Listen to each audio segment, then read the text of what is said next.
নমস্কার, আমি অরিন্দম শর্মা বিটিভি রিপোর্টে বলছি। দর্শক, নেতাজি ইন্ডোর স্টেডিয়ামে আমাদের সরকার, পশ্চিমবঙ্গ সরকার, মমতা সরকার চাকরি হারাদের নিয়ে যে একটা সভা করেছিলেন, সেখানে তিনি বলেছিলেন যে আপনাদের কোনো চিন্তা নেই, আপনাদের চাকরি যাবে না, আপনারা কাজে জয়েন করুন, ভলেন্টিয়ার সার্ভিস দেন, ভলেন্টিয়ার সার্ভিস হিসাবে আপনি কাজ করতে পারেন। এবং এটাও বলেছিলেন যে আমার ABCD বহুত প্ল্যান আগে থেকে ঠিক করা আছে। দর্শক, আজকে ঘটনা ঘটল, তিনি কি তার ABCD প্ল্যানের মধ্যে থেকে দু একটা প্ল্যান কি গ্রুপ C এবং D চাকরিহারা শিক্ষাকর্মী এবং অশিক্ষক কর্মচারীদের উপর প্রয়োগ করলেন? পরিবেশ পরিস্থিতি দেখে তো সেটাই মনে হচ্ছে। আজ তিনি পরিষ্কার ঘোষণা করে দিলেন যে শিক্ষাকর্মীরা গ্রুপ C 25,000 টাকা এবং গ্রুপ D অশিক্ষক কর্মচারী 20,000 টাকা করে অনারারিয়াম, সম্মানী বলুন, ভাতা বলুন, পাবেন যতদিন না সুপ্রিম কোর্টে রিভিউ পিটিশন দাখিল হয়। তার মানে কি দাঁড়ালো দর্শক? এই চাকরিহারা দুস্থ পরিবারের এইসব শিক্ষাকর্মী এবং অশিক্ষক কর্মচারীরা নাই মামা হচ্ছে কানা মামা ভালো, এই নীতি অবলম্বন করবেন নাকি? এই দুর্মূল্যের বাজারে তারা কি এই 25,000 এবং 20,000 টাকা পাওয়ার যে একটা সুবর্ণ না হোক রূপালী সুযোগ যে এসছে, এটাকে হাতছাড়া করবেন? করবেন না, সেটা কখনো সম্ভব নয়। কিন্তু এটা না করার জন্য, এটা গ্রহণ করার জন্য কি সার্বিক ক্ষতিটা হয়ে গেল দর্শক?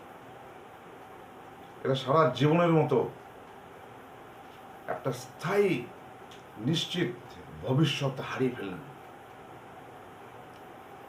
না পাবেন রিটায়ার করার পর রিটায়ারমেন্ট বেনিফিট, না EPF, না গ্র্যাচুইটি, না হেলথ, না রেন্টাল, না পেনশন। জীবনটা এদের কিন্তু আজকের ঘোষণাতেই এবং তাদের এই সুযোগ গ্রহণ করার পরিপ্রেক্ষিতে অবশ্যই গ্রহণ করবে, তাদের সব কিছু কিন্তু বানচাল হয়ে গেল। সবচেয়ে বড় কথা হলো সুপ্রিম কোর্টের রায় এটা কিন্তু বলেনি। সুপ্রিম কোর্ট যদিও বা শিক্ষকদের যারা এখনো পর্যন্ত টেন্টেড নয়, চিহ্নিত অচিহ্নিতর মধ্যে পড়ছেন না, জগা খেঁচুর যেগুলো বাকি আছে তাদেরকে চিহ্নিতদের আগেই বাদ দেওয়া হয়েছে, তাদের কোনো প্রশ্নই নাই। বাকিদের কাজে যোগদান করতে বলেছে 31 ডিসেম্বর পর্যন্ত। তাদের হালটাও ঠিক এই শিক্ষাকর্মীদের মতোই, তারা সুযোগ পেয়েছে সেটা সুপ্রিম কোর্টের অর্ডারে।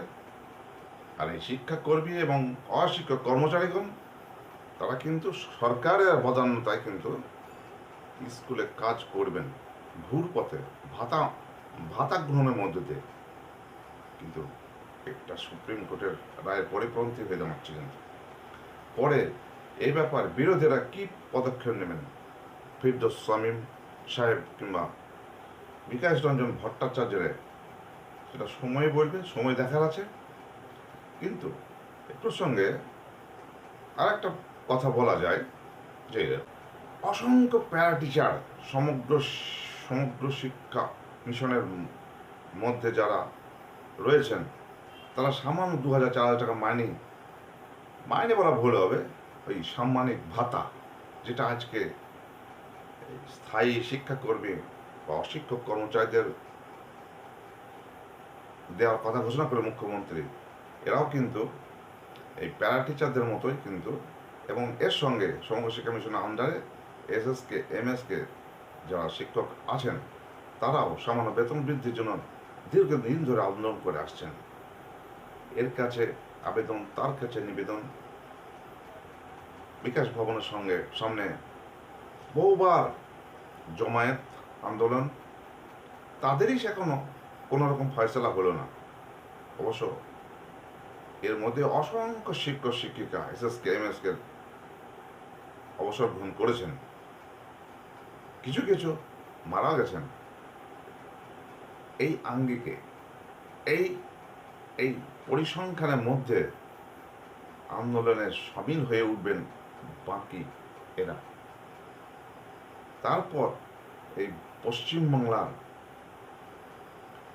এই ভাতার রাজনীতি এবং ভাতার রাজনীতিকে এড়িয়ে মানে পার হয়ে সুন্দর সুষ্ঠু একটা পরিকাঠামো থেকে এগিয়ে যাওয়ার যা প্রাণ চেষ্টা ভুক্তভোগীদের, সেটা ক্রমশ উত্তরোত্তর বেড়েই চলবে এবং পশ্চিমবাংলার ভাক্কা আকাশে